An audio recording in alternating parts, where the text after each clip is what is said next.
we pulled back from Kalonzo. Let him walk alone. He wants to walk alone. Or he comes back to us.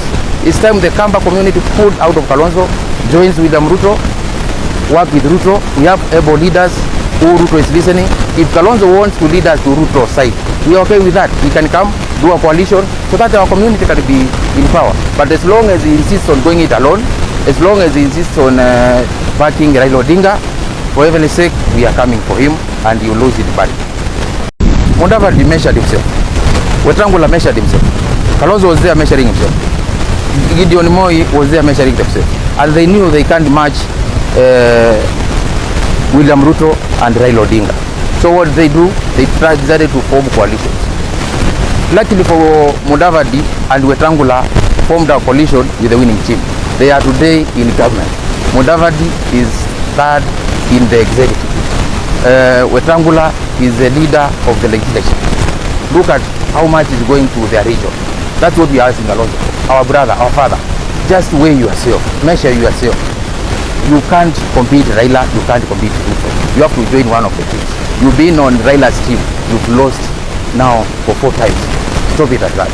Let's join Ruto, or you go it alone, where you lose. But our people, I'm urging the Kamba community, if Kalonzo decides to go it alone, let him perish alone and the community continue. Because Kalonzo has no kid going to standard 1, Kalonzo has no kid in the secondary school, Kalonzo has no kid in the university. All his kids are grown-ups, are members of parliament.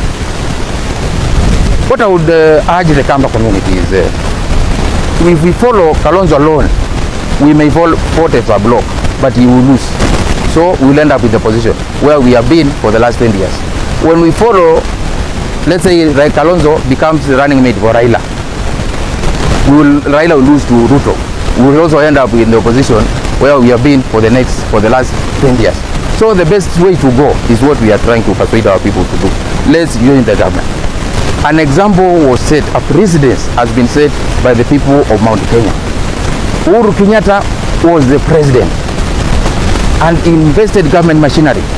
He invested all his energy to woo the Mount Kenya community to vote for Raila. But they all refused and voted 85% to William Ruto. And that's why they are today in government.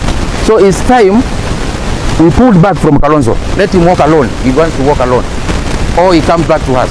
It's time the Kamba community pulled out of Kalonzo, joins William Ruto, work with Ruto. We have able leaders who Ruto is listening. If Kalonzo wants to lead us to Ruto's side, we are okay with that. He can come, do a coalition, so that our community can be in power. But as long as he insists on doing it alone, as long as he insists on backing Raila Odinga, for heaven's sake, we are coming for him and he will lose it badly. Kalonzo candidature is not viable because if Kalonzo goes alone, he can't campaign in the whole country for more than a week. The guy will run broke in a week's time, and that's factual. Number 2, Raila has invested all his life, all his wealth in politics.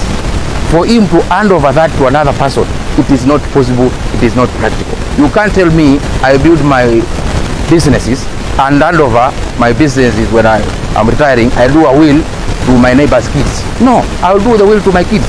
So there's no way Odinga Raila can build an empire, a political empire, and hand it over to Kalonzo. Nobody should wait for that. Kalonzo has to go it alone, which he can't. Raila will not back him up because Raila has invested so heavily. He still believes he has energy, which he does. So Raila will be a presidential candidate come 2027. Let's Kalonzo not be fooled by this.